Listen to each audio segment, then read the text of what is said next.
Yo, welcome back to the Audio Theory Podcast. If you're new to the channel, please hit the like button as well as the subscribe button. What's good, Danny? How have you been? I've been good, dude. October 9th, we're recording this, bro. Like, dude, this shit went from snail pace to like, I don't understand how time is just flying. Like, we were talking about last week about how it's been a year. Like, Instagram is reminding me now of like our happy hour on the rooftop when I was with you guys. So, yeah, man. So just trying to enjoy every day in the year that feels now that it's like flying towards an end. But how about you, bro? How's things on your end? How's the adjustment to the new space? I feel like you have more aesthetics, which are pleasing right now on the eye. So yeah, how's that going? Yeah, loving the new room that I'm in. Fortunately, have like the ability to design it the way I want since my wife has her own little space as well. She arguably got the bigger, quote unquote, better room. Like the view is a little bit nicer, a little more sunlight, blah blah blah. But I'm really pleased with how I designed my space. I think since I'm working with a smaller space, that like forced me to really minimalize it and think about like what I actually want in there. Because if you have a big ass space, you just anything that comes to mind, you're like, oh, I got space for that. Whereas me, I'm like, I have so much to work with. Pause. So I found these. But even these I feel like with a big space though, like if you naturally, because I feel both of us have like a very natural minimalist viewpoint on like decor. But on a big space, it's just like, bro, could you not afford to fill this out? Like, what's going on, kind of a thing. So even it's like very hit and miss. Yeah, but I think with our last place, which was bigger than the first one, so now our place is double the size of the very first place we had in San Francisco. Which now that I think about it, I'm like that place felt tiny for us both.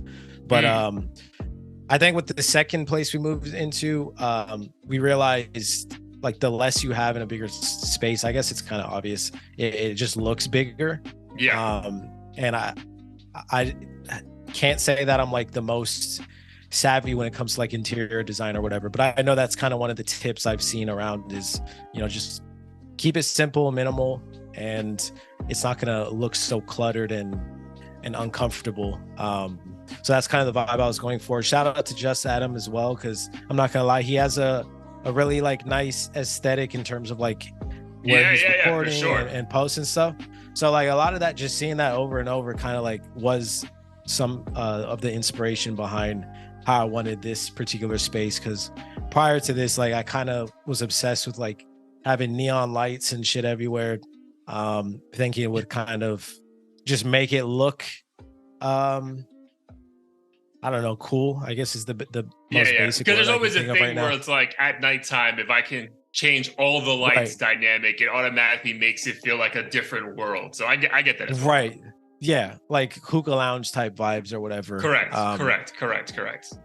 Yeah, but I mean I do have a couple LED lights, but they can function as normal lights as well. So it's not constantly feeling like some tacky gamer room or something that some teenagers streaming in. So yeah, really pleased with that. In terms of work though, it's a little stressful because I just so happened around this time, like the company's reorganizing everything, and I'm now on a new team, same role and everything, just a new set of clients, and they're a lot more demanding than my older ones. But regardless, like change is always kind of tricky at first. So kind of dealing with that, working with new people, obviously getting introduced, trying to like relearn, my client's business and everything. So that shit's not fun, especially because now I have to add the commute to that.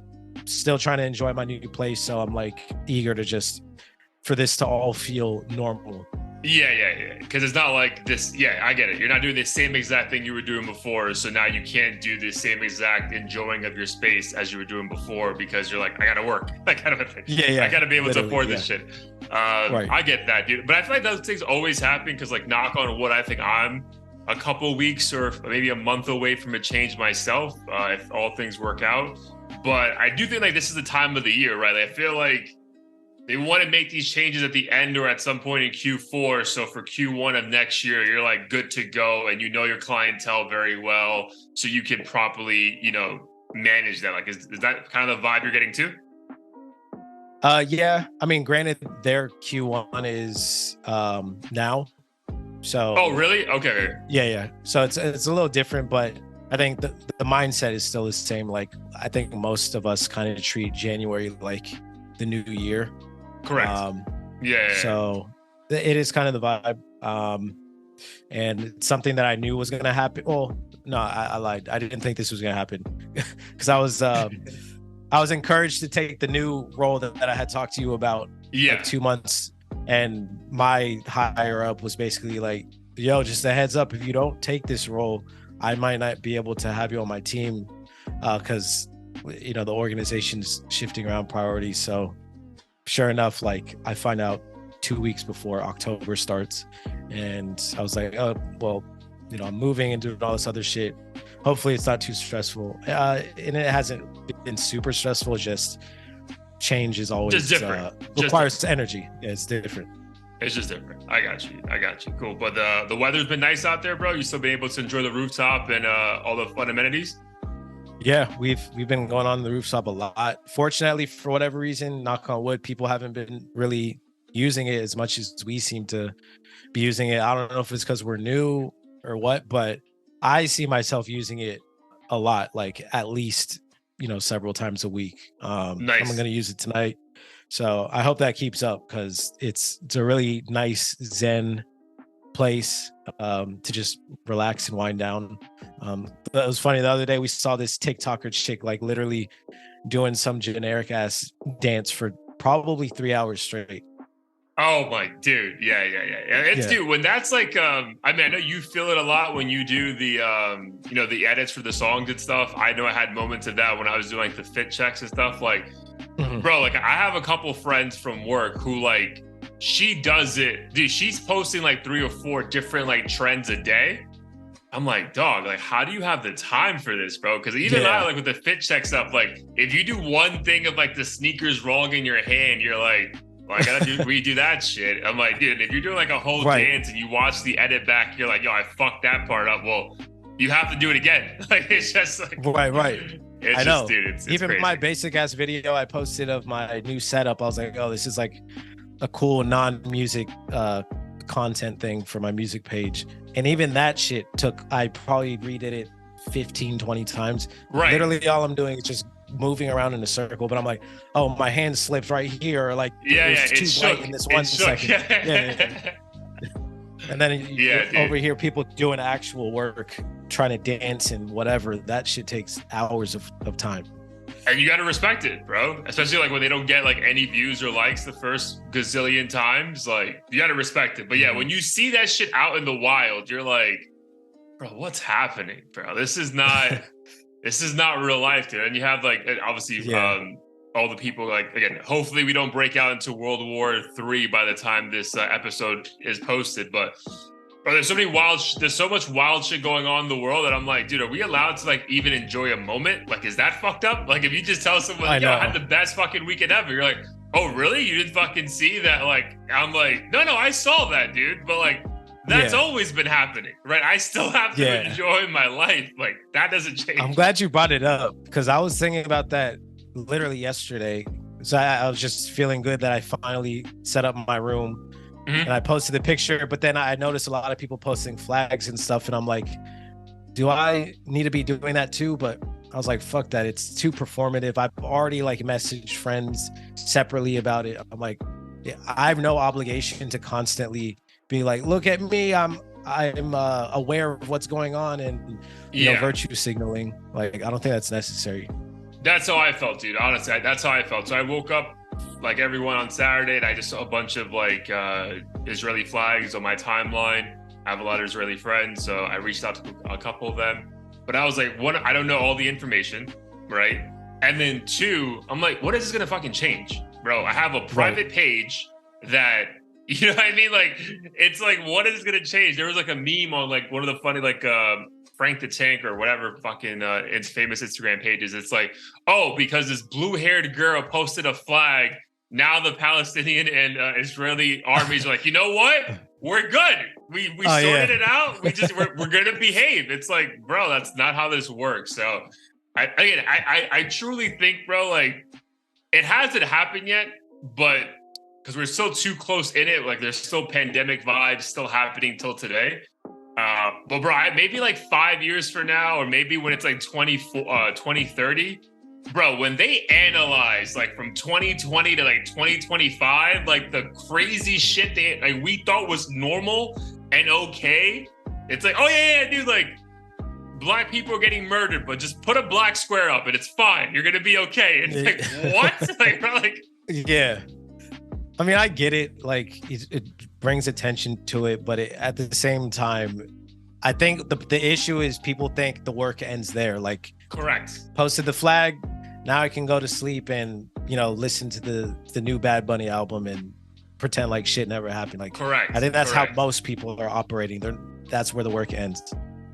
Yeah, no one's trying to figure out, hey, do they need supplies? Can I send money? Can I donate? Is there a refugee thing here? Like, no one's doing that. I'm not gonna say no one gives a fuck, but yeah, I think it's the picture, a quote, pray for humanity or whatever, and then it's just like, all right, so back to my cooking thing that I've been working on and why this is better for your stomach. It's like, bro, what? Like, what? Yeah. But yeah, it's performative, bro. But again, hopefully pray to God for all those affected, because some of the visuals look wild, bro. But again, I know that's, you know, we're not getting the full story. I don't know what's actually happening, so I don't want to feel ignorant. But I would say, dude, I've heard of the dome, but like seeing the dome in action looks fire. Like, do you know what I'm talking about? Like the dome that's over like or I don't know if it's Tel Aviv or like a certain part of Israel. Is it kind of like an automated thing that takes down the missiles, like incoming missiles? Correct. And shit? Correct. But it's like, it feels like some shit. Like, again, I only saw a little bit on I think on the BBC. Star Wars. It feels like some movie shit. Like some, like, honestly, like some Independence Day shit where like the fucking spacecrafts were just coming and just hitting like a glass thing and just like force field. Yeah. Correct. I was like, yo, this is fired. like why is anybody worried about it? It's fine. Like, right. But it's, again, it sounds awful, bro. Because the one part that made it very humanized, and I'm sure that maybe this was the point of it, again, not to get anything political, but there was like, did you see the one about like people at like the music festival and like, like, bro, so there was like I guess a music festival happening in Israel. Again, it was it was you and I at Coachella, the same shit. But then a bunch of Hamas, Palestinian army people are flying in to the concert and just like laying people out. And you're just like, yeah, dude. Like, again, that's what I saw. Right, I'm sure there's other people saying like, "Hey, that's not what happened." This blah blah blah blah. This whatever. But visually, and what's being told to me is at a music festival, you just start seeing people coming in from the sky and just shooting before they even land. And I'm just like, that in itself feels awful, because like, bro, that could have been you and I. You know what I mean? That could be. So that part is just like, again, you never want innocent people to kind of be affected by this, but unfortunately, that's how this shit, you know, kind of always is. And I 100% agree with that. I actually have a friend, childhood friend, mainly my brother Corey's childhood friend. He's living in Israel, so I, like, in terms of how I feel about this situation, obviously I'm hoping that Israel's okay. I do have friends though that are Muslim, and they are posting on the flip side of things, like the other side, Palestine. Correct? Yeah. And for that reason, like, I also want my hands clean from, you know, speaking out on something I have very little to no information on, because it's so polarizing.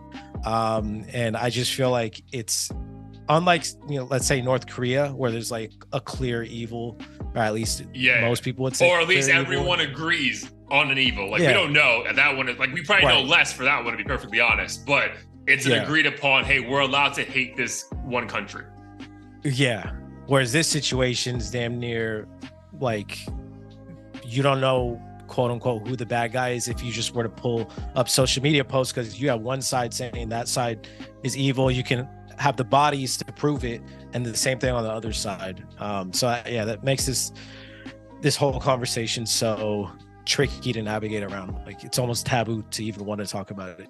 It's taboo, man. Again, that's why I personally, you and I just talking, like, I just hope, like, again, this doesn't escalate to something crazy, right? Because I know this has been going on before you and I were even born, right? Like, I remember even like 2 or 3 years old, and like Clinton was talking about peace in the Middle East and all that stuff. But Yeah, so this is just like, you just pray for the best. You pray for our friends who, have families out there. You pray for people trying to travel, get in and out. Dude, we have a doctor who actually is meant to go to work for us in 10 days, but he's stuck in Israel. So we're like, oh wow, we're trying to tell the hospital here, like, hey, there's a good chance you may not have this guy. It's no one's fault. You know what I mean? Like, yeah. So it's just like a whole thing, man. But yeah, just again, literally just hoping that everyone, less carnage and people just, stay safe, and hopefully this, some kind of peace agreement can come soon. But yeah, we'll leave it at that. But all right, man, I feel like this is going to be an episode that we were looking forward to last week. We were talking about how on episode 154, which is up right now, Hip Hop is Dead Part 2. That's been unfortunately a theme for a while. Going into episode 155, though, we were very excited about reviewing the Drake album, which we're going to in a second. We thought this was going to be the moment that brought hip hop back in 2023 and gave us the extra oomph we need to go into the new year. Amongst our text messages and kind of the insight we were giving each other, even though we were trying to save it for the pod, I don't think we feel that way. So before we get into the actual breakdown of your favorite songs, your least favorite songs, give us just the insight into Blair listening to this for the first time. Removing the memes, removing other people's opinion, just you listening to the first time. How did you feel from Virginia Beach to the last song? I will say, listening to the album, Virginia Beach for me was a very strong start. I think the sample was beautiful, had a very cinematic kind of vibe to it that just kind of laid the groundwork of what I thought would be just like a monumental album, or at least have songs that were of a similar level when it comes to like just impact and feeling, Drake's presence within the record. But I think after that, it kind of slowed down for me. It's like seeing like a dope intro in a movie, killer first scene, and then all of a sudden it's just like boring ass dialogue for like 45 minutes. I can't say that like the production was horrible or anything like that. I think for me, I was just expecting more catchy hooks and beats that stuck. Like for me, Drake is that guy. He's the guy who has those hooks you just want to repeat in your head over and over. Yeah. And the crazy bars that like make you want to put it in your Instagram bio. And I felt like this was very average by his standards, nothing impressive. And it hurts me to say that, because with his rollouts, a lot of times he and understandably so, will make it seem like he's about to drop some shit that's going to change the game, and then you're already coming to mind with ideas of what it might be like based on like the singles or teased here and there, and it just was very lackluster to me. And we have an abundance of Drake music over the past year or so it's like that already is forcing me to think to myself, this shit better be extra good, because I already have 90 other songs that I can go to and pull from. So like, if it's if it's anything short of great, then I'm gonna be disappointed, because otherwise we didn't need it. And that's kind of how I felt towards the end. I did pick 3 or 4 keepers out of the 23, but that's not saying much, because I do that pretty much with every artist. Like any out album, of 23 songs, right, there's gonna be like 1 or 2 that you're like, okay, this was great. That's just like statistically what's gonna happen, basically. It's a numbers game. At some point you're gonna artist. So that's how I felt from start to finish. I mean, I don't want to say I was too far removed from those sentiments. I would say for me personally, again, it was, I actually enjoyed the 6 a.m. release, because I get to the gym at 5:45 on Friday. So I wasn't, hampered by other people's perspectives. Like, for example, like even like you, again, I think that's the benefit of being on the West Coast when it's like a normal release on a Thursday night, because you get it at like 9 p.m., right? Yeah. 9 so like p.m. it's a normal time. You can vibe out. but by bedtime, you already formed a whole opinion, and I'm already fucking on my third fucking dream, and I wake up to just like the world is telling me that I should hate this, right? So I would say I did like the aspect of an album dropping at 6 a.m. on a Friday, so it could just be embrace it for what it is. I knew I was not going to enjoy this album though the minute I saw 23 songs. Like, bro, this is I may be wrong, bro, but I don't really remember any album that's 20 plus tracks that is cohesive enough to be considered like a good body of work, man. So I was already annoyed by that, but like you, I enjoyed Virginia Beach a lot. I was like, holy shit, bro, this is about to be something monumental. Like, it felt like cinematic, right? Maybe it's a Frank Ocean sample or whatever, but he was, it was the way he was rapping and going back and forth. It sounded nice. But then you start hearing these songs and I'm like, man, I don't hate this. The production sounds good, but nah, not that one. I mean, the next song, it's like, the production's all right.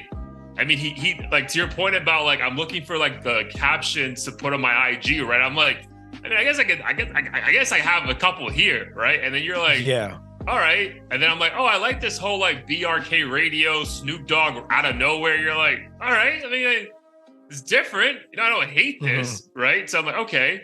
And then we get to that like fucking, but I'm like, so halfway through the album, I'm like, bro, I don't love this. I don't hate this though, right? But I'm like, I don't love this. But I'm like, there's still fucking 10, 11 tracks left. So maybe this is like a slow build, right? And then, dude, this is where he got me, man. There's like an interlude of like the chopped and screwed interlude. Like, and I'm like, oh, bro, this is about to change completely. You know what I mean? I'm like, this is it. Yeah, this is like the intermission. I was like, bro, whatever's coming next is going to be fire. And then it was like even slower songs. And I was just like, bro, like, what is this? You know what I mean? So I get to the end of the album. Realistically, bro, I didn't skip any songs, right? And I'm saying that this is my first run through. I would never skip a song anyway on a first run through, but I listened to it already back like 3 or 4 times, bro, since Friday. I don't have any skips, right? But I also don't have anything that I'm just like, holy shit, like, that's what he gave us, right? And then to your point, I agree. It's like, bro, you've given us Certified Lover Boy, Dark Lane demo tapes as well right before that, Her Loss. You gave us the House album, and this is your 5th album in the span of less than 3 years. Like, bro, like, it felt genuinely like, bro, like, we didn't need this. You know what I mean? So like that was again, but it's weird, bro, because on paper, like if we just like diagnose this, right? You're like, all right, bro, I think he was rapping his ass off, if I'm being perfectly honest, right? He's rapping his ass off. Like, again, we'll get into the actual content very soon. But like, as far as like, think about like Eminem, like lyrically, you're like, bro, there's double entendres here. Like, this guy is trying to make shit clever. So he's doing that. I think the production is honestly very good throughout the album. We got him doing different things, which was a criticism of him before. It's like, bro, try something different. I think he kind of did. And I still left the project like, bro, this ain't it. You know what I mean? Like, this isn't it. And it's just wild because on paper, it felt like everything we've been asking of him, he kind of gave us. But, and we can dive, like, I just feel like the overall effort, excitement in his tone, energy, the uninterested nature of it all just made me feel like, bro, like, if you're not really excited about this, like, I don't hear you excited about this on these songs, like, why should I be excited about this? And like, that's literally how I felt the entire time, bro. Like, I'll tell you, the only song I skipped over like on the second, third run was Slime You Out, because I'm like, bro, this is everywhere. I don't even like this song that much. But yeah, man, it's wild because on paper, I feel like this actually is a good body of work. But there's just something that is like undeniable with your ears. Like, you know when it's a hit, even though you can't put your finger on it, but like, you know when it's a miss. And you're like, damn, it's weird that this is a miss to me, because on paper, this really has everything I thought I wanted from a Drake album. Right. And I think for me, it's just there wasn't anything memorable. It was lacking emotion. I think a good analogy would be like, if you ever go to a movie and the movie plot and everything might be great, maybe the acting is decent, but you're not invested in the character, so you kind of don't really give a fuck about like what happens to them or anything. They might even die, and you're just like, well, shit, I wasn't emotionally invested, so who cares? I think it was kind of like that for me in this body of work. I was just like, what's the underlying message? Like, what's the point of this? I didn't really get a good that's a great on where his headspace was. That was like, I think the overwhelming feeling for me is like, what's the point of this? Like, right. What's the point? I mean, we'll get into conspiracy theories later on, but like, I feel like that was like the overall, like I got through the 20 plus songs and I'm just like, bro, what was the point of this, bro? You don't think we already have enough 21 Savage songs with you? You fucking need to give us another one? You know what I mean? Like, right. That shit felt like literally going to Chat GPT and being like, generate me a generic Drake 21 Savage cut, and it spit it out. Yeah, but again, even to the point, but they weren't bad on the song, though, right? But it's just like, we don't need we have that already. We have that. That's like, yeah, dude, it's yeah. Oh man. So all right, we both felt disappointed, right? So what would you say were the highlights for you though, man? So we don't sound negative all an hour of this episode. So what were the highlights for you of the body of work? Surprisingly, I don't know a whole lot about Sexy Red, but that track was one of my favorites. I think the vibe fits. That one's going to do numbers, by the way. That one's going to do numbers. That one's going to do numbers for sure. I think I had told you there wasn't really a hit on here, but as I was thinking about the album, I think that one is definitely something I would continue to listen to. Especially like if you're like out, right? Like I don't know, like at home, I'm just vibing with my girl, but like if you're out and about, yeah, if you're out and about, I think it's like a very accessible song, and I think it's gonna be driven by TikTok and like the female audience mostly. But that one was a great cut. I do like I think What Would Pluto Do? I think that was one of the leaks like a couple months ago before the album came out.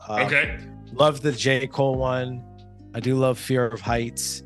So those are definitely the highlights for me. I think those were the closest we got to bangers and catchy moments that Drake is known for.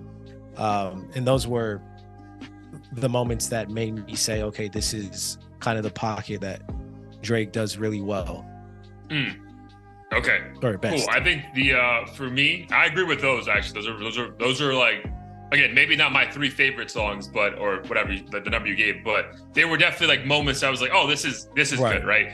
The only reason Virginia Beach, of course. That's like that one is like an undeniable one, which again, I think most people when they heard the album, started the album, they're like, oh my God. Like they're already like, online saying this is the greatest classic that Drake's ever dropped. You know what I mean? But they were soon disappointed. But my issue with not my issue. But the reason why Rich Baby Daddy, which is that Sexy Red song with SZA, didn't do much for me, dude, because it sounded too similar to songs from like Scorpion, where like he was like trying to push that sound with like murder. Yeah, like the City Girls and all that. Yeah, and it's like, bro, again, not a bad song, but we've heard this already, dog. Like, you know what I mean? Like this is just your part 2 or part 3 of a song you've already done. So that's like the only reason that I was just like, I get it though, bro. Sexy Red's the biggest thing out right now from like just like a hip hop perspective. So you want to embrace her. SZA killed her verse, so to have her get on a song with you, I get it, makes sense. But I don't know, for me personally, I was like, bro, I've heard this song by Drake already. Like I don't need this like another like kind of thing. Before you move on to your next point, and I know this is like a greater question for any artist really, but a lot of people say they wish they had the old Drake, or he doesn't, or XYZ artist doesn't experiment enough. For you, are you in the camp of I want him to stick to a certain era that you love, or are you in the camp of give us something new? No, so I'm definitely not I'm not a like, hey, I want the old Drake back, right? Because I mean, I love the Drake on Her Loss. I love the Drake on Take Care. I love the Drake on Dark Demo Lanes. I love the Drake on the House album. So yeah, I'm not a person of like, that's the only Drake I love from 5-7 years ago. But I am a person who's like, bro, I think the content should evolve, right? And there's a lot of songs here when we go into like lowlights of the albums. I'm like, kind of to your point from last week, bro, when you were like, hey, maybe because I'm married, like I don't get this whole slime you out thing. Like I'm not having these kind of conversations. Like I get that, but like, bro, like as someone who's similar to your shoes, like, bro, like when you get 20 songs that are about your ex or a bitch who did you dirty and you're trying to get, you're like, bro, like, I mean, like, you know what I mean? Like come on already. Like this can't. And calling out names, like very specific about these situations too. It's not like something that someone else could generically sing. When you got like Jason's and Michelle's and shit thrown in, it kind of makes it even harder to care. Correct, bro. And so, yeah, so stuff like that. I think that's my issue with whatever version of Drake this is just like, bro, like the content, bro. Like, I don't get how, again, we'll go through it to the joke. Again, there's so much we can talk about for this thing, but like, not to say like, bro, like rap for your age, but I think it's more so for the consumer, bro. I mean, again, at least for you and I who are young 30s, married, soon to be married men who are trying to be married for the rest of our lives. Like, again, there's always a moment that we all want to get back at that girl who fucked us over. I understand that, bro. But to do it for 22 songs feels like, dog, like, you know, like even the best of us be like, yo, we get it, bro. We get it. Like, yeah, just fall back. Yeah, that shit is a big thing for me. And then on top of that, I don't really like this like villain arc mobster on every song Drake thing where everyone's, you know, scared of Lil Aubrey and scared of the Six. And I'm sure like behind the scenes, I mean, allegedly like his crew's like beating up on all kinds of people and everything. But it seems so far removed from the Drake that like back in the day was like, if you diss me, you'll never get a reply, and like very self-aware and stuff. And now it seems like he's like down to put a hit on everybody and he's calling even saying everybody that. out. Yeah, but then he's being subliminal in the music on Instagram and shit. He's calling people out, but for some reason it's like double subliminal, like to the point where like only the fans can really, like the super fans can dissect half this shit. Yeah. But there was one song that he was talking about, put a hit on a body, they caught a body. Like people are alluding to, they think that's like him talking about XXX again. I'm like, bro, like, can we stop? Yeah. Like, even if he's not trying to do that, he's still trying. I'm like, bro, can we stop talking about like a 19-year-old kid being murdered in broad daylight? Right. Like, it's like, can we just? Well, and he clearly loves the idea of being associated with that. Even if so it's like, oh, look, they think I'm hard now. It's like, no, bro, we're capable of that shit. Yes, yeah, exactly. That's like, yeah, dude, strange, dog. But again, I will say for me, highlights of the album. I think First Person Shooter is my favorite song. I think J. Cole fucking spazzes. Okay. He brought the energy from the beginning. So that's what I truly loved about that. I actually enjoy the Tizo Touchdown, Amen song a lot. So, I mean, I was 2 songs in thinking about this album's about to change my fucking life. But that didn't happen. And then my third favorite song on the album was I actually liked Away From Home a lot towards the end of the album. A little slower track, but again, that's like one I can relate to a little bit. Like, you try to put yourself, I think he even said it once at the beginning of his career, he's trying to make music that's like the soundtrack to everyone's life who's listening to it, right? So obviously, like if you can relate to something more than others, you're just going to enjoy it more. So I thought Away From Home was a good one. But yeah, man, there's a bunch of stuff here that, again, I don't think it was bad per se, but just didn't do it for me. But I will say there were a couple bad songs. So I'll go first. So the Gently song featuring Bad Bunny is a bad song, bro. Like that's a terrible fucking song. Like, yeah. I understand if you don't practice speaking Spanish for 7 or 8 years that you're gonna lose it a little bit. But bro, there's no excuse for this motherfucker to sound how good he did on MIA 6 years ago, or Mia, sorry, and then to sound this terrible on this track. There's no excuse by Drake, bro. So like, I don't know if Bad Bunny never heard Drake's verse. Like if I was Bad Bunny and I heard Drake's verse, I'm like, bro, we're not doing this song. Like, don't put it out. What was some songs that you felt were like maybe unforgettable, or just songs you wish weren't even on the body work at all? Definitely agree with you on the Bad Bunny one.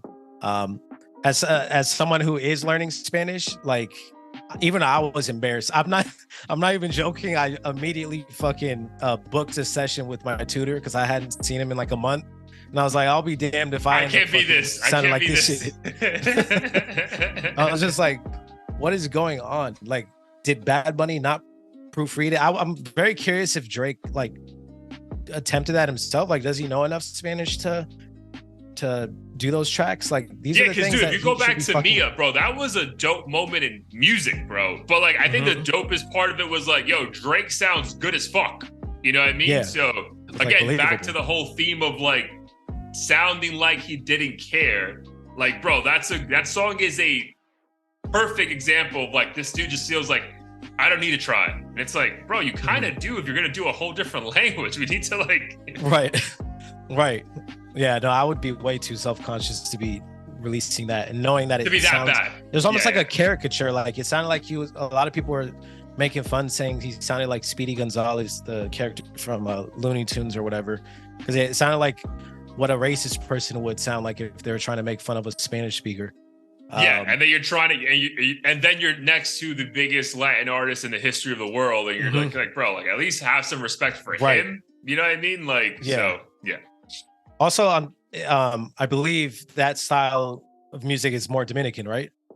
Dembow, like, it's more Dominican. Yeah. Because it reminded me of like Al Alpha's a lot of his songs. Correct. That's what he was going for, but yeah, dude, it just sounded. It was hard to listen to that song. Yeah. So I think that's the general consensus amongst the entire planet. In terms of other stuff that I thought was lackluster, I think it was the one with was it the one with Adonis? That kind of sounded very, very repetitive. What was the name of that one again? The name of that one I want to say is either Fear of Heights or Daylight. I think it was Daylight. It might have been Daylight. Yeah, Daylight. Don't talk to me like that. Yeah. Like, I wasn't really a fan of like Daylight. Again, it's this mobster Drake who I 100% believe he has the money to hurt people, but I just don't like this new arc where he's like ultra sensitive, but like top mob boss who's gonna fucking get your head cut off and send fingers in FedEx boxes and shit. It's just really strange to me. So like some of those tracks I don't really like. I like when he talks his shit about like being the hardest rapper, like kind of with Sweet 16 and dissing Meek and stuff. He wasn't threatening to shoot anybody. He was just like, I'm the guy and I know how to at do this thing that shit we both do. I'm better than you. That's dude. Right. Say that shit all day, bro. But when it's about gang shit, constantly thinking about your ex-girlfriend, or I'm like, bro, I get it, bro. You get pussy. Like, we understand. Like, there has to be more to this stuff. Right. I don't know. I to be honest, there wasn't really a high point beyond the three I had just mentioned. I think everything else I kind of boxed into like, this isn't horrible, but it's lackluster, kind of repetitive. Again, I mean, Drake's the one who forced himself into this position, but he is known for having the catchy hooks and hits that you want to replay in any context. And I felt like there was very, very little of that. And he just wasn't trying on a lot of these songs. So to me, like, except with the exception of the few that I pulled out and made or added to my playlist, you know, there really wasn't anything that stuck for me. Yeah, I agree with that, man. Again, like, even like a first person shooter, like, there's probably going to be a way to like make that more like club friendly kind of a thing. But even that one feels like more like maybe like a concert. You truly enjoy it. You know what I mean? Like control verse type shit. Yeah, but like, I don't even that one, bro. Like, is it really that replayable? You know what I mean? Like, I guess it is because Cole is so fire in it. But the Yeet one, I mean, that's kind of replayable, right? But it's more because of Yeet and the hook. Because when Yeet is actually rapping, you're like, bro, what the fuck is this? You know what I mean? Yeah, like, I don't what like people that are so excited about. But the hook is fire. But then Drake sounds like a fucking groupie on the hook. So it's just like, Yeah. Bro, like you're meant to shine when you bring these little young dudes on your shit. Like you can't have someone outshining you at the thing you do the best. So that was weird. And bro, I would just say for me personally, like the thing that I just didn't care for the most, besides like the content about like, again, like we get it, bro. You have a ton of X's and all that nonsense. But one, I think I already told you offline, was just like, he actually does it on first person shooter and it sounds okay because that's what the energy J. Cole's on. But he does this a bunch of other times too. The whisper thing, bro, but like the whisper gang thing, like not gang, like mob thing, like you scared of the six. Yeah, like that. It's like, bro, like you don't talk like this, bro. Like you don't, bro. And again, it feels out of place. Whereas could be only, I think more so because on the other songs you lack so much energy. So like there's never this like groove you get into it with him because it's either the extreme, which now doesn't feel believable, and the rest of the content that could help make it believable, you're so down here as far as like tempo that I'm like, bro, like it just makes it all seem very like, you know, like, hey, I just needed to put this album together. Here it is kind of a thing, right? Because that's what I think at the end of it, I think this feels like, again, I told you, I don't think I skipped many songs. Again, I think just slime you out. Like, it's not a horrible, I won't say like other people say this is trash. Like, I don't think it's trash, but there's just something about it. And really, I think it's based on the content and lack of energy that makes this just sound just so like, you know what I mean? Because again, I think the production's great. I truly do think, bro, there's a ton of captions here. If you just like give yourself a moment to dissect it, like he does rap his ass off, but there's plenty of good rappers who we don't listen to. You know what I mean? Because it has to all come together for us to fall in love with it. And even though this guy has the formula 9 out of 10 times, dude, I think this entire album is a fucking miss. Right. And the thing is, I know a lot of people, you know, think we're jumping to conclusions or we haven't given it enough time. But when you're comparing yourself to Michael Jackson and saying you're the best to ever do it and this and that, you're forcing us to make that opinion with every project we go into. We're thinking we're getting a Thriller or at least something of that caliber, you know, of course, relative to his bodies of work, not Michael Jackson's, but like Take Care, Nothing Was the Same, all that stuff. And I do feel like a lot of his older music was received so well, even if it did face criticism here and there. He was the underdog, and I just feel like to a degree, like there was different reasons why people didn't like him, whether it was the ghostwriting allegations or him being soft and more of a singer and this and that. But now it's like, I think he's peaked. I feel like there's not really much more for him to do or say, or at least he doesn't feel like there is. And he's just given us too much within the past several years. It's gotten to a point where the music just isn't hitting the same. And no one can go up forever. Like he can't be that guy who everyone loves, you know, up until he's 65 years old. We've never really seen that across any person in any field. So I think he's just kind of paranoid that his time has come, and he's latching on to these up and comers to try to kind of maintain relevancy of some sort. I feel like he's just thinking so business and relevancy focused that like he's forgetting, yo, this is also like an art and you should fucking put your best foot forward regardless if you're like the GOAT. Yeah, so I think that's the biggest thing, bro. And I just truly think that, I think I told you offline when we were talking, that we're gonna fast forward 4 or 5 years from now and there's gonna be like a story that finally comes out that is all these albums these last 3 years were all a part of him getting that major bag from Universal. And it was like, dude, you're gonna get $1 billion, bro, because everyone's convinced this guy's already a billionaire, right? You're gonna get $1 billion, but you need to give us 5 albums in the span of 3 years. That's the fucking deal, right? And then again, bro, you're even though the last one was, dude, I think Her Loss was probably universally loved, bro. Oh yeah, that was everyone loved Her Loss, right? So really, like people forgot about Certified Lover Boy being a flop. They gave him a pass on the House album because he was trying something new.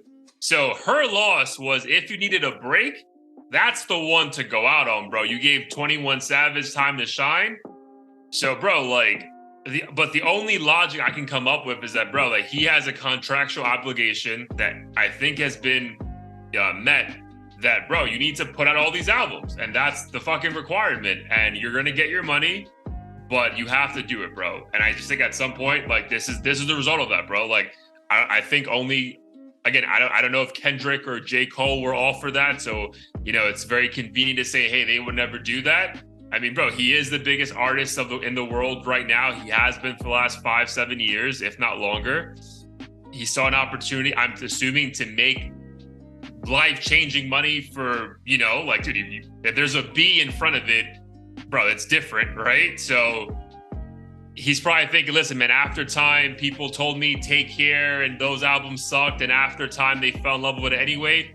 He's probably thinking, bro, I can put out whatever I want in 3 or 4 years. They're either going to love it or forget about it, right? So I think this was just like a business decision, bro. Like, because otherwise it doesn't make sense. I don't think the artist we fell in love with, who we love still, obviously, right, doesn't change anything. Like one bad album doesn't change anything. But I don't think that artist in this purest form would put this out. And this feels, not to steal content from other podcasts, but this feels very much so one take, 23 songs. Here it is. I'm recording this in different cities as I'm on tour.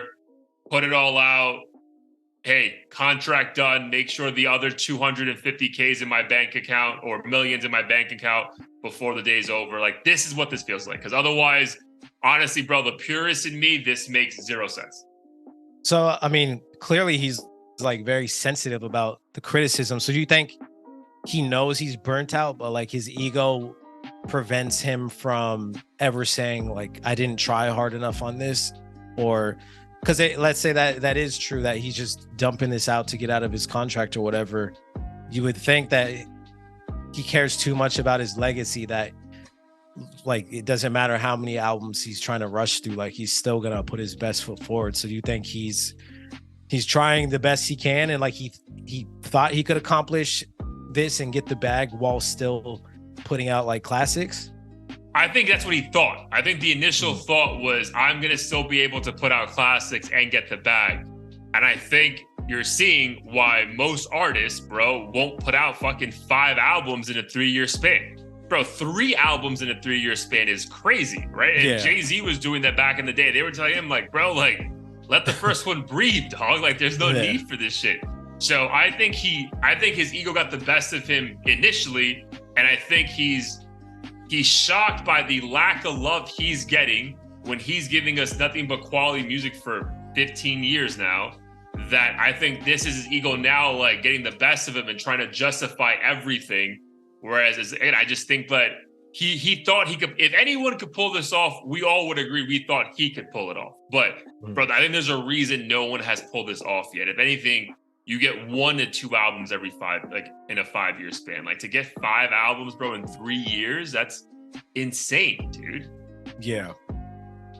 I'm always curious if someone like Jack Harlow or Lil Yachty or these people that hang around him ever build up the courage to give like honest feedback on any of this shit. I might, the answer that comes to mind is never, but I feel like an artist of Drake's caliber is never going to be told to change something unless it's like 40 or someone who's like basically his soulmate.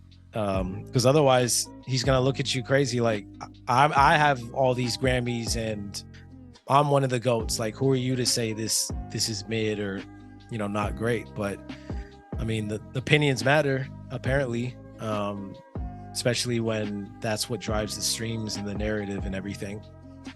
Yeah. So back to the Yachty thing though, before we go into like him being super sensitive. So I feel like, dude, if anything, this is all Drake. So I'm not trying to point blame on anything, but I think his constant surrounding of those younger artists is what leading to this, right? Because I feel like, again, Yachty was all over Her Loss, right? Even though he didn't have a single, a lyric, but like you knew those Yachty songs, right? I think the same thing for this, right? Obviously, Yachty has an actual song, but there's multiple songs that you just hear Yachty's ad lib. So, think about like the song Poland, right? That song did crazy numbers, beloved by the youth, right? You and I are listening in San Francisco, like, bro, what the fuck is this, bro? Like, don't tell me this is a double entendre for doing. No, bro, this song is bad, bro. Like, it's not good. So I honestly think it's the people around him who are telling him, hey, this is the new wave and you can do it at an elevated level, so try it, kind of a thing, right? Because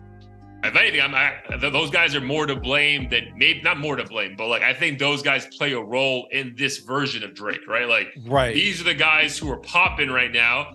He's friends with them. He's assuming they're tapped in.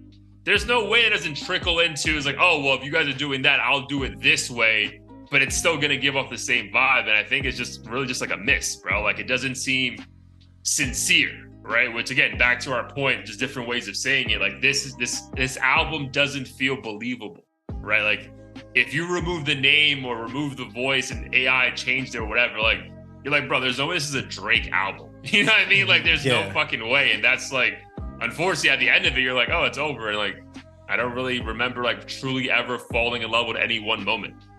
Besides, again, the chop and screw moment, I was like, it's gonna happen. But I almost feel like it's not even like bad that he's tapping into like the younger sound or anything. I just feel like he's not doing it right. Like, for instance, if he had a song just like Fiend or Strike with Lil Yachty, I feel like those songs would hit and no one would be like criticizing him for having tracks like that as much, because I think those are just undeniably really good new school, younger skewing songs.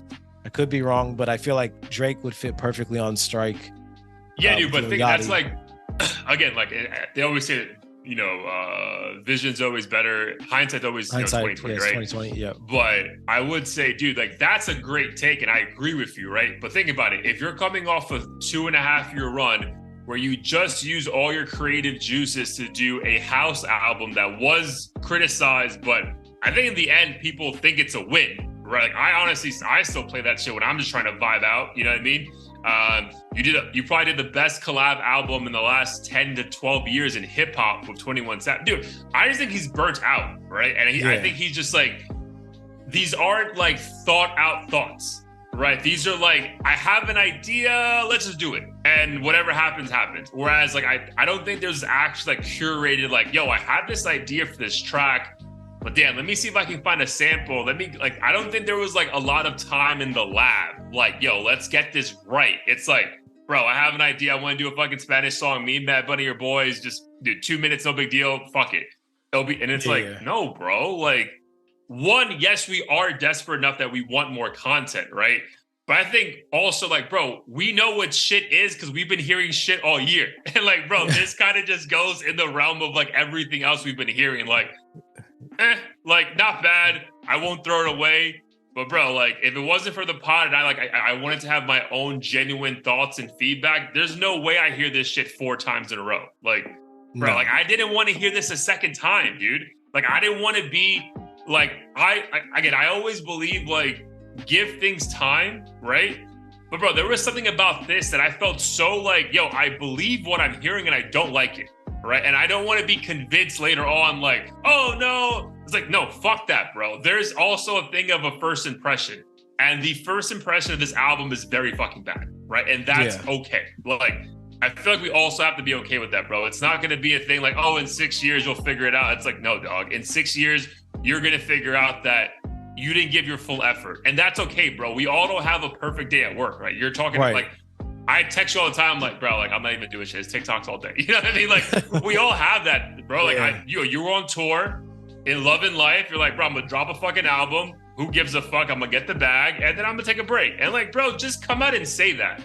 As opposed to, again, this may be a great segue about the drama, like, to being so defensive in a way that we've never seen you before. And you give us a bad body of work. Now we're all looking at you like, man, just go away. And I feel like we've never been there with him. No, we haven't. It's like, I don't know, the chill cousin who was always a pleasure to be around on Thanksgiving. And all of a sudden this motherfucker's tweaking out, just yelling at everyone and cussing everyone out, being super sensitive. And it makes you really uncomfortable because he he was so likable. Like the only people that hated him just hated the fact that he was winning, you know, just hated mainstream hip hop for whatever reason and wanted to be a hip hop purist. Those are pretty much the only people that like had horrible things to say about Drake.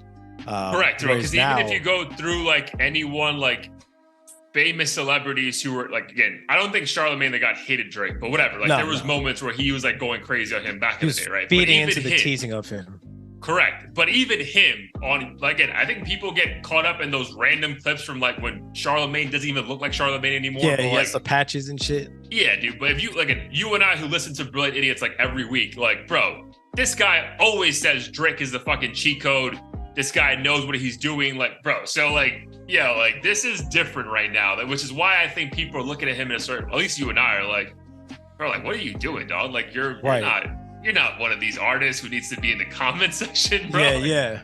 And it makes you kind of, it has the opposite effect. It makes you question if he's the GOAT, or, you know, at least entertains the idea of like, oh, maybe Drake doesn't even think he's that guy, or maybe Drake is falling off. Like him responding in this manner just makes you feel like there may be some validity to the shit people are saying, even if they're just joking around or kind of, you know, being hyperbolic or whatever, just to get headlines. I think he just needs to calm down, like realize that as the GOAT, like no matter what you do, people are going to criticize. Obviously,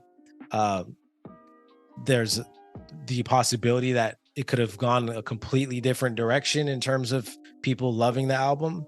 I get that he's like upset, but at the same time, like he of all people should know that like there's gonna be haters, or at least not even just haters, but people who aren't a fan and have a subjective opinion about like what you should or shouldn't done with the music. And then conveniently he tries to belittle people by saying, oh, you only have so many fans, this and that. But it's like, if they weren't that important, you wouldn't be that upset. You wouldn't have heard of it. Yeah. Right. Yeah, and so to give people more content who are maybe under a rock. So he most publicly went at Charlamagne the God 2 weeks ago when Charlamagne said that no one's really listening to that Slime You Out song. And then he went at Joe Budden and his crew pretty aggressively on, was it Saturday? Like the day after the album dropped, or the day the album dropped, stating that like, you know, don't listen to this man. This guy is spewing hate about Joe Budden. He's coming from a negative place on everything that he wished he could have been. Bro, side note, I think everything Drake said was correct though, right? But again, there's context, right? In that context, like if you're just having a conversation about Joe Budden, you want to say that, that's fine. If you're saying that because Joe Budden just gave you a very strong critique and now you feel the need to go out of your way to share, it's like, bro, this is like, this is beneath you, right? And then again, to that same point, bro, like I remember for the Honestly Nevermind album review that Joe Budden did and the Her Loss, bro, he was singing Drake's praises. Like, he's like, bro, like this is the only person I stop what I'm doing. I got to hear the album. I go to the strip club before and after. Like, so it's like, bro, like it feels so convenient that like when the one time, bro, that it's universally being said that no one really is feeling this, you lose your fucking mind in the comment section. Also, like, he praised him in this interview. If you watch the full thing, like he praised him 90% of it. But he said, he literally was like, I actually liked the project. And then he's like, but, and then of course the but part, it goes viral. It's what set him off. Yeah. Yeah, it's what set him off. So yeah, dude, it's just odd, dude. And again, back to your point about like, yo, like, I don't want my GOAT doing this. You know what I mean? Like, criticism comes, that's a part of the game, bro. Especially now when you're the top guy, everyone is kind of aiming for you, but not really, bro. But yeah, I don't know, man. It was very weird to see him feel the need to like belittle other people. Again, dude, I don't think anyone said a personal attack to him. It was just like, bro, you've set the bar so high that when you give us things that aren't up to that standard, we have the right to say, bro, it wasn't that good. And here's the reason why I think it's not that good. Yeah. Like if you want the world to stop for you, yeah, you have to give us a reason. And I just don't like the petty, like I have more followers and more money than you. Like, I think everyone on the fucking planet can pretty much say Drake has more followers and money than them. So to me, those insults don't even seem like they sting. Like Yeah, people were saying he bodied Joe with the 767 jet and stuff, but like virtually fucking no one on the planet could say they're in that situation. And it's Correct. funny because it's like he's like, oh, you fly first class on special occasions. Don't we Half all, the people motherfucker? laughing, yeah, half the people laughing will never fucking be on a business class flight in their whole life. And we're just watching two rich ass people basically argue like, oh, you only own a fucking McLaren or whatever. Like, right. This shit is stupid at this point. Yeah.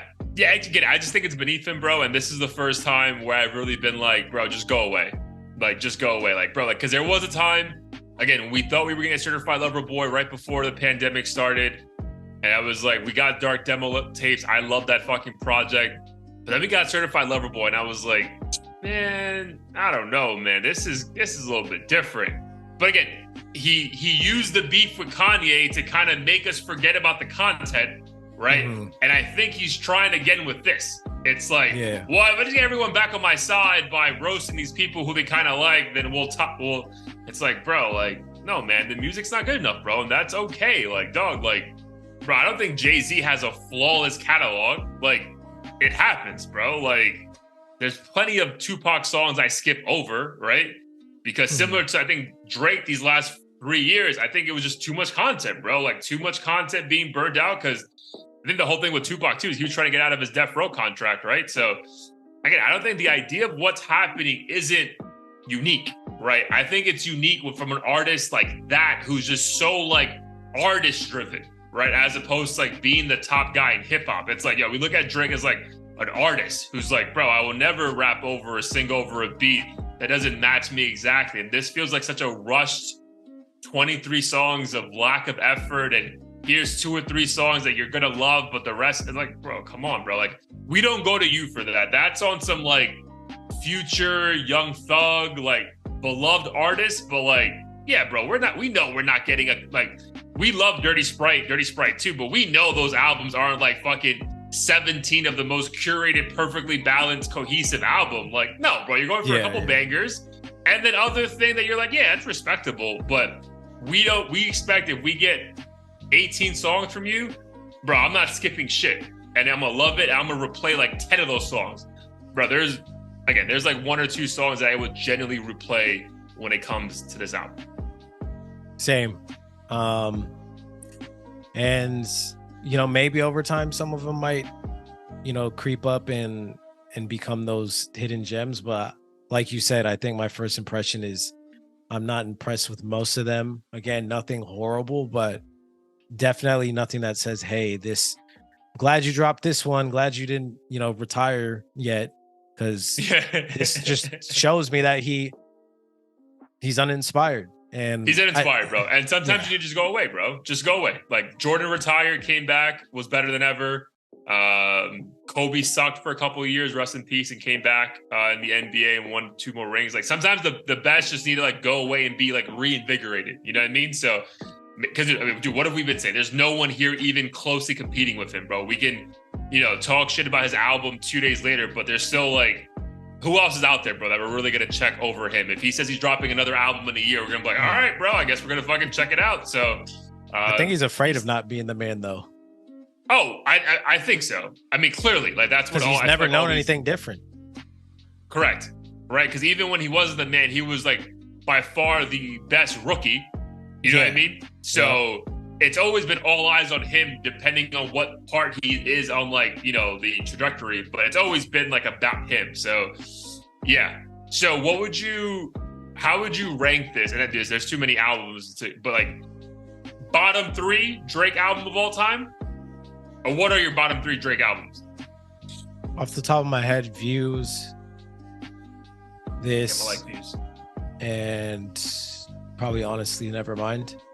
I think Honestly Nevermind more so because at the time so many people were like, this is the future wave and shit, and then I gave it some time to see if like I would see other artists kind of emulate it, but then I thought to myself, like, this is just house music and he did it and it's cool for certain vibes, but I don't think it had the impact that he expected it would have, in my opinion. So that kind of is an extra ding in terms of what I think were my least favorite. All right, so for me, this is definitely the worst Drake album. Like that part isn't debatable for me. So this is my least favorite Drake album. Then I'm gonna go with CLB, and then I'm gonna go with his first one was too impactful to say. So this one, CLB, and I'm gonna go with Scorpion as well, but just for the same long nature of it. Like I feel like there's just no need for those many songs. Regardless if you're saying, hey, I'm giving you an R&B version and a hip, dude, stop, bro. We let you rap and sing on the same song and we all love it. There's no need to give us just just give us a cohesive body of work, bro. That's all we're asking. If you're gonna make an album, right? Like, because especially, dude, like, this is the thing. Like, I think we're only using the shit he says that matters against him, right? Because I think in that Rap Radar interview that he did 2-3 years ago, he was like, he only likes to make a cohesive body of work, and then like we get this, and it's like, well, do you? Well, you know what I mean? Like in a perfect situation, you do. So like, again, I'm only judging him based off his own criteria. So yeah, I would say CLB, this, and Scorpion are my least favorite Drake albums, and all three of them I think are like 20+ tracks. Yeah, I mean, I agree. I think those were definitely some of the weaker ones as well. I mean, that being said, when do you think he's peaked? Personally, I don't think he has any more room to fucking become the guy, but you could correct me if you think he still has room to peak at an even higher level. But if not, when do you think? So does that mean, like, when you say that, though, do you mean like we're going to get a body of work that's going to trump everything he's ever put out? Like his, you like, sorry, either is Trump, your statement more so like, is his best album still like, hasn't come out yet? Is he gonna, not even necessarily that, but is he gonna put out an album that's just as good as, let's say, his top three? That's gonna catapult him back to the front of the conversation for years to come. I think so. I just think he needs to get reinvigorated, bro. I think all artists hit this at some point. I think all elites at whatever they do need this, right? Think about, bro, like, I mean, I don't know the details 100%, but didn't like Steve Jobs get fired from Apple, went away, came back, everything changed, right? I think at some time you just need to go away, bro. Like, I think at some point you can't just keep doing the same exact thing and then expect like it's never gonna go backwards. I think this is like the first time he's truly been challenged. So I think he'll be reinvigorated by that, go away, truly get inspired by something, and then have a full thought in coming up with a body of work that hits hard, right? This just feels very uninspired because I think it was just life, bro. Like things happening, like day to day, you get caught up in it. You're in a fucking tour. But no, I still think he has an album left that's going to be comparable to like what we think the best version of Drake is. Got it. Do you get that? I don't know where I necessarily stand. I think I'm more leaning towards the side of he's already peaked. I think like God's Plan was kind of the moment where I felt like he was peak Drake. Granted, it's kind of like recency bias because CLB and Honestly Nevermind, and then this album For All the Dogs weren't very well received. And even though I think the perception of CLB and Honestly Nevermind improved a bit over time, and Her Loss was great, I think he's still kind of plateaued at that level where he's the man, but he was already kind of that guy during the God's Plan era. And I think now he's just kind of trying to figure out his next move. So I think it's TBD. Oh yeah, I would agree with that though. Like with that take, like I think I agree with that. I don't think he's like, but this is the thing though. When you're number one, you're number one. You know what I mean? I think God's Plan, that moment in hip hop, in music, it was like, oh wow, this guy can create different kind of hits that we weren't expecting, and then he just stayed one, right? Whereas before that, maybe there was some debate, you know, whatever, you know what I mean? But I think when Scorpion came out, it was just very clear, like, yeah, he's just the guy. And now everything is going to be built around what Drake is. Like, if you're another artist, no one really is trying to compete with him. So, yeah, to that, then, yeah, I think I agree. He plateaued or maybe went down since then. but I also don't think there was anywhere higher to go once you're ready at the fucking mountaintop. Yeah. So I guess it depends on what the definition of peak is, because I'm thinking, and I don't know what metric we'd use for this, but can he get any bigger than he is? Pause. More popular? Can he, sell out more than he's ever done? Break more records than he's ever broken? Because like he's constantly, beating Michael Jackson and other major acts in all kinds of departments. Granted, it's a different era, but yeah, I was just curious if. Because I'm like, what goes up has to eventually come down even a little bit. So yeah, and I think we're in that. No, I think if we're saying where we are right now on that like access, we're on the decline, right? Like he's on the decline. Like I don't think that part's deniable. I'm just saying that I think he's declining from being the clear number one to slightly like, well, Cole and Kendrick, this is why they take a break so they don't put out. Yeah. But I still think he's clearly ahead of them, though. Like, for me personally, like I don't think that part is too much a debate. But yeah, dude, I think once you're number one, so like again, if what we're gonna get from him I think in the future we're gonna get a version of him that will allow us to say, oh, bro, yes, man, this is an album, like good fucking job. I still think that's ahead. I don't think every time he puts out an album it's gonna be a disappointment. I think we're going to get albums of bodies of work for him that we're like genuinely excited about. And we feel excited throughout the listening experience, as opposed to this, where you're like, bro, this is not it, dog. Like, I still think we're going to get multiple, or at least one more very good Drake body of work. You think he's going to pose shirtless in front of like his childhood fucking basketball hoop and go the Jack Harlow route and have the Jack Harlow route? No, bro, because that didn't work for Jack Harlow.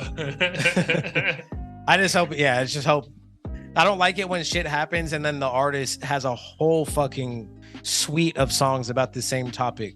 Gunna didn't necessarily do it, but he was close. That's the only thing I don't like is when someone makes an entire album as a response to something. Doja Cat right. Like there's gonna be like 3 songs for Joe Budden to Charlamagne. You're like, bro, no, like we're not doing this anymore. Yeah. But so before we end the topic on this, so overall grade for what's the album For All the Dogs? What's the grade? I would say C minus. Yeah, I would say C minus.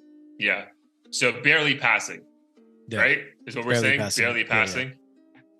Bro, that's crazy. Never thought I'd see the day. Never thought I'd see the day. You're telling me shit. Oh, man. Besides that, we got a Bad Bunny release dropping this Friday, allegedly. Allegedly, Tiny's also dropping the deluxe version on Wednesday of his album. Nice. So this might be a very reggaeton, Latino-focused episode next week. But besides that, man, let's get to some Heat of the Week, episode 155. Before we get out of here, what's a song, could be Drake, could not be Drake, that you've been bumping since the last episode? Let's see. There hasn't been a ton that was out that caught my ear, but I did have a couple that I added to the playlist, or my playlist. Let's see.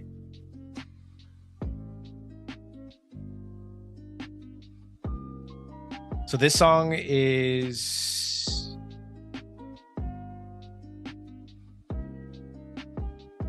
I mean, we've already heard this before, but I was in the car and I didn't like this song at first. It's kind of old, but it sounded fire in the car. Jack Boy's Pop Smoke Gotti. Oh yeah, legend. Yeah. I think it's still on the playlist. Yeah, okay. Well, for me, like I was listening to it and I kept thinking to myself, I think you might have made it Heat of the Week fucking 2 years ago or whatever. Because I heard that shit when I was visiting New York, and like that's when they already knew about Pop Smoke on some crazy level, and I think the rest of the country did not. So yeah, like the idea of that song even coming together was wild. Like it's like, why is like that's I think how big Pop Smoke was. It's like, bro, how is Travis Scott flying to New York to do this video with you? Like this whole thing is insane. Yeah. But more importantly, like after hearing it and then Drake allegedly dissing X and all this stuff, I thought to myself, I'm like, damn, we really lost so many promising artists. Like, what's his name? He died in LA. PNB Rock. Yeah, like just so many people is ridiculous. It didn't hit me till I was in the car, and I'm like, damn, we'd have probably fucking like 6 most anticipated hip hop albums this year if it wasn't for all these. Yeah, bro, that's a very good take, bro. Because I think because like obviously I know you and I have been shitting on the current state of hip hop, but I don't think anyone has mentioned probably the main reason why nothing's good is like most of these guys are dead. Yeah. Like, bro, I haven't even thought of that, bro. Like, imagine a fire Juice WRLD album we'd probably be getting at some point this year. You know what I mean? Yeah. Or a Pop Smoke album for sure. XXX something. Who else, bro? There's so many people, man. Like, dude, King Von. Just like the list goes on. And I know, we're blaming the state of hip hop, but they're dropping like flies. And not to say that these guys are like were considered to be top 5 all time, but like just added to the diversity of the sound, and yet none of them exist. Correct. Because Pop Smoke was the best version of all that drill shit. XXX was different. Juice WRLD was a fucking diamond, right? Like just man, it's that's Migos are fucking disbanded basically. Yeah, Takeoff. Dolph. Dude, Nipsey. I mean, Mac Miller, I know it's been a while, but like him. Who else? I'm looking at the list right now. Dude, that's probably why everything sucks, to be honest. Right. Like, that's probably reason 1, A and B. Like, it's not just people being uninterested. It's like, bro, like, maybe there's like a label pressure for these artists to keep pumping shit out because, like, bro, like, everyone else is, that's crazy. I never even thought about that, bro. It's a very good take. Mm-hmm. Yeah, it's wild. Yeah, it's a very good take, bro. Yeah, because it's like, that's a great point, bro. Because it'll just add to the fucking, like, ecosystem, right? Like, it's just a different sound, right? Like, I don't think, again, when XX came out, no one was, at the time saying this is the greatest thing that ever happened in music, but at least people were listening to it, right? And it affected the ears, and now it made maybe Trippie Redd try something different that maybe Diplo heard, and now he'll just something different, bro. Right. But everything is very, like, to your point last week, like, all these motherfuckers on all each other's albums, the same fucking content, the same concepts. You're like, bro, like, there gotta be some variety. You know what I mean? Right. So, and then to make it worse, we got like copycats who are trying to fill that void, but they don't do it as well. And that makes them, since they're trying to copy or whatever, or like monopolize that sound, they're not creating anything brand new. So they're just chasing like what Pop Smoke used to do or whatever, or what Juice WRLD used to do, instead of just doing their own shit. So then it makes it even feel more empty, because it's like, damn, everyone's trying to do shit that we love, but worse. And I don't think we'll ever get like another Nipsey or drill artist that makes drill feel fresh and all this other stuff, Correct. No, that's why we probably need to go to fucking the UK with it, or... Yeah, man. I still think our favorite next artist hasn't come out yet. You know what I mean? I don't think they're out yet. I don't think they dropped a single yet on TikTok. I don't think they dropped a single anywhere on SoundCloud. I think they're in the lab, understanding the environment they're about to walk into.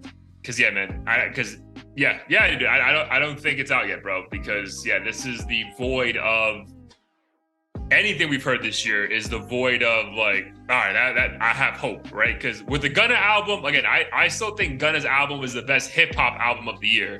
I still think Travis Scott's gonna win because it's Travis Scott and he took chances and it was exciting. But I still think Gunna rapped his fucking ass off on those fucking songs. But even that, it's like almost like it's the best rap album because you feel happy for him. Right. It's not the best rap album because he's the best rapper out right now. You know what I mean?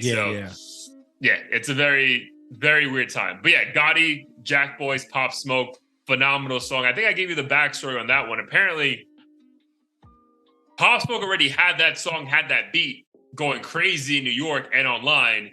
And then Travis Scott paid him to take it down from everywhere and then remarket it as like a joint song.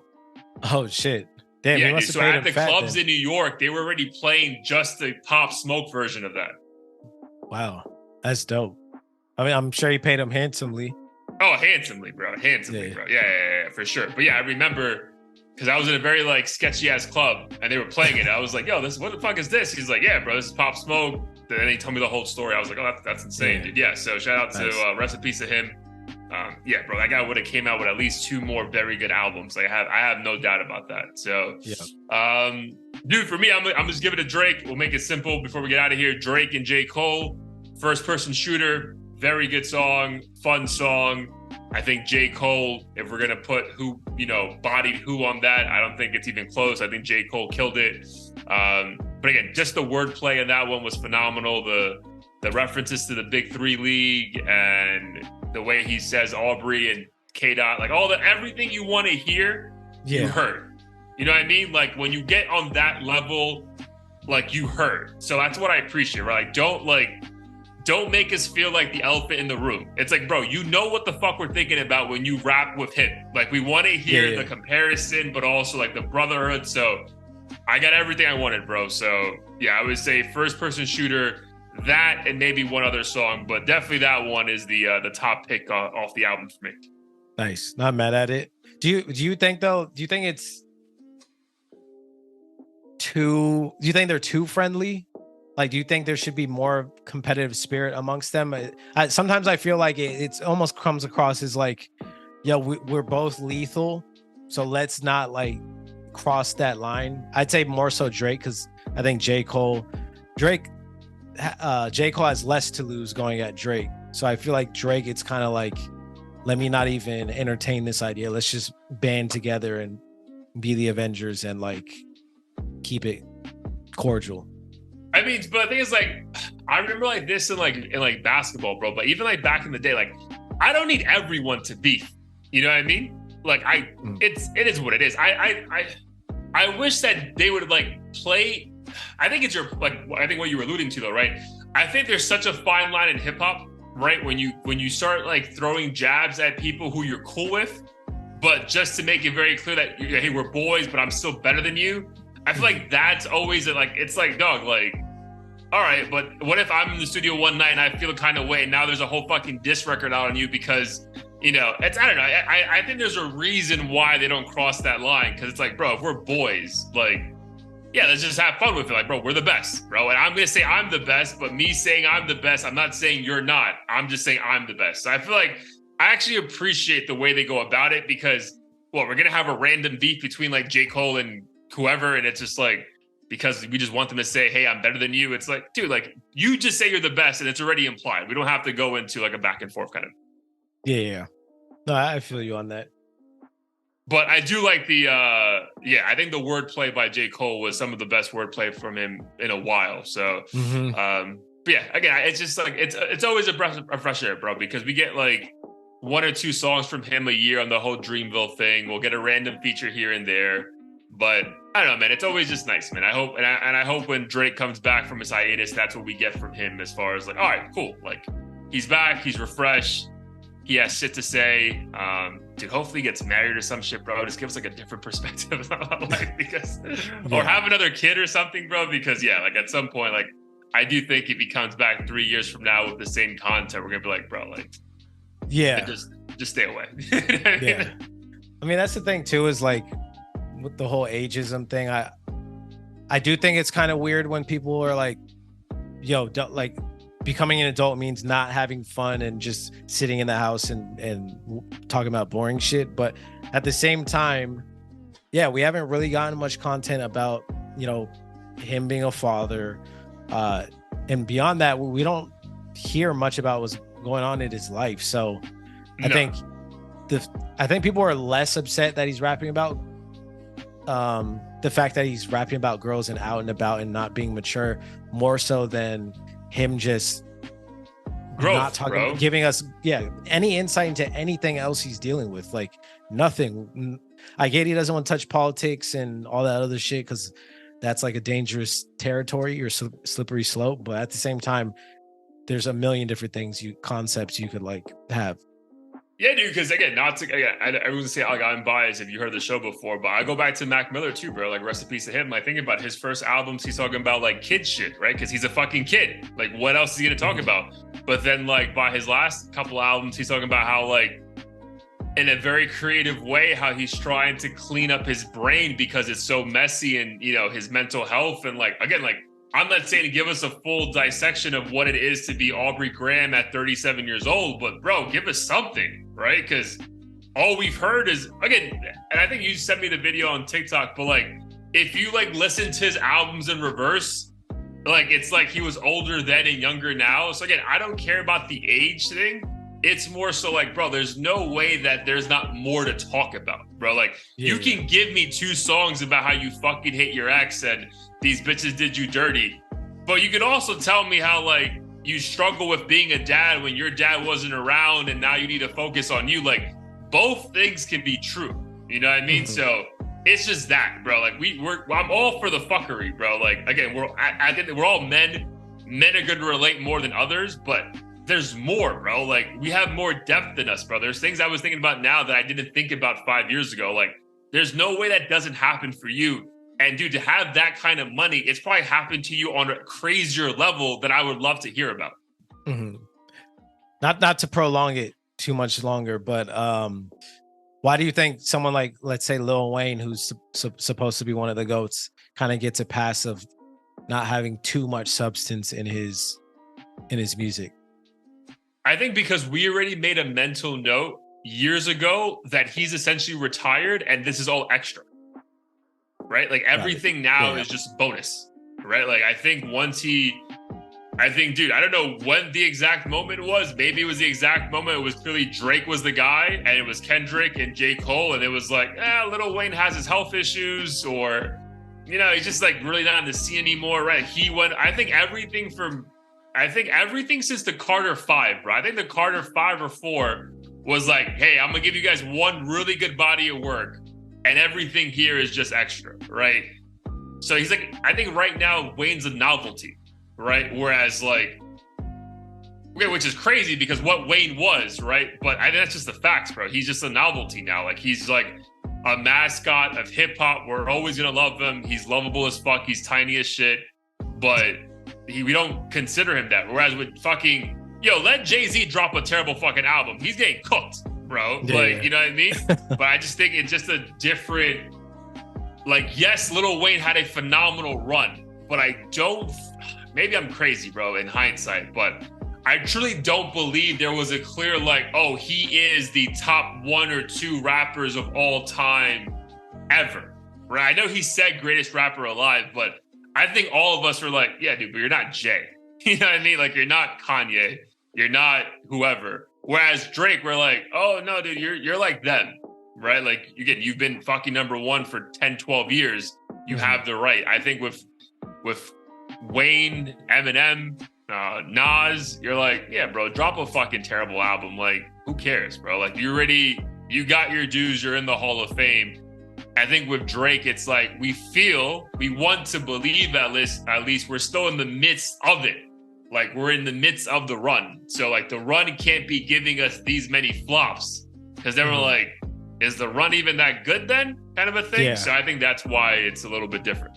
Got it. Yeah. So I guess what it boils down to is the Juicy J's, Futures, Lil Wayne's of the world.